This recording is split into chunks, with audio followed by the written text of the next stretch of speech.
শীতের দিনে সকাল সকাল হাঁটতে যেতে বেশ ভালো লাগে। সূর্যটা তখনও পুরো ওঠেনি, উঠবো উঠবো করছে। 6টা কিন্তু প্রায় বেজেই গেছে। সকালবেলাটা বেশ কিছুটা সময় নিজের জন্য রাখলে সারাদিনটা খুব ভালো লাগে। বাড়ি ফিরে চা খেয়ে আগে স্নানটা সেরে নেব, তারপরে শুরু করব সারাদিনের কাজ। রুকু এখনো ঘুম থেকে ওঠেনি। রুকু উঠলে ডোডো আর রুকুকে নিয়ে আরেকবার যাব ছাদে। স্নান টান সেরে ওকে আগে খেতে দিয়ে দিলাম। ও বেরোলে তারপরে আমি রেডি হয়ে যাব ছাদে। সকাল সকাল স্নানটা সেরে নিলে আমার স্নানটা সময় মতো হয়, না হলে রুকু ঘুমানোর পরে সেই সন্ধেবেলা স্নান করতে হয় আমাকে। গরমের সময় সেটা ঠিক আছে, কিন্তু শীতকালটা বড্ড ঠান্ডা লেগে যাচ্ছে। সকাল সকাল করেছিলাম গরম গরম ভাত আর বরবটি ভর্তা।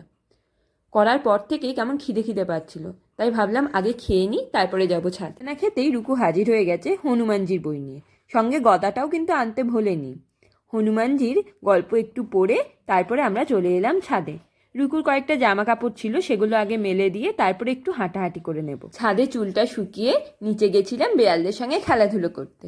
একটু খেলাধুলো করে এসে এবার আমি কাজে বসবো। আজকের মতো আসি, টাটা।